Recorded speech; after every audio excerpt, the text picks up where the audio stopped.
ವಿಗ್ರಹ ಅನ್ನುವಂಥದ್ದು ಹಣ. ಹಣ ನಮ್ಮನ್ನ ಏನ್ ಮಾಡ್ತಾರೆ ಗೊತ್ತಾ? ದೇವರನ್ನ ದೂರ ಮಾಡುವಂಥದ್ದೇ ಹಣ ಪ್ರಿಯ. ಹಣ ಬಿಟ್ಟರೆ ಬೇರೆ ಇಲ್ಲ ಪ್ರಿಯ. ಹಣ ಭಯಂಕರವಾದಂಥ ಕ್ರೂರ ಮೃಗ.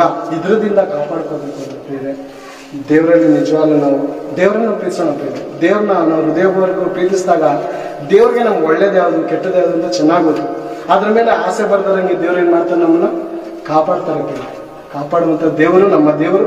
ಆ ಥರನ ಹೃದಯಪೂರ್ವಕವಾಗಿ ಪ್ರೀತಿಸುವಾಗ ನಮ್ಗೆ ಏನು ಮಾಡ್ತಾರೆ ಅಂದರೆ, ನಮ್ಮ ಮುಂದೆ ಬರುವಂಥ ದುಷ್ಟ ಶಕ್ತಿಗಳನ್ನು, ದುಷ್ಟ ಆಸೆಗಳನ್ನು ತೆಗೆದುಹಾಕಿ ದೇವರು ನಮ್ಮನ್ನು ಸಂಪೂರ್ಣತೆ ಕಡೆಗೆ ನಡೆಸಿ ಸ್ವರ್ಗಕ್ಕೆ ಸೇರಿಸುವಂಥ ಜವಾಬ್ದಾರಿ ದೇವ್ರಿಗಿರುತ್ತೆ. ಅವಾಗ ನಾವು ಮಾಡುವಂಥ ಕರ್ತವ್ಯ ನಾವು ಮಾಡಲೇಬೇಕು. ದೇವ್ರನ್ನ ನಾವು ಹೃದಯಪೂರ್ವಕವಾಗಿ ಕರ್ತವ್ಯ ಅನ್ನೋದಕ್ಕಿಂತ ನಮ್ಮ ಹೃದಯ ತುಂಬ ಏನಿರ್ಬೇಕಂದ್ರೆ ದೇವರನ್ನು ತುಂಬಿಕೊಂಡಿರ್ಬೇಕು ಬೇರೆ. ಆತನ ಮಮತೆ, ಆತನ ತ್ಯಾಗ, ಆತನ ಕರುಣೆ, ಆತನು ಏನಾಗಿದ್ದಾನೆ ಕರುಣೆ ನಿಧಿ.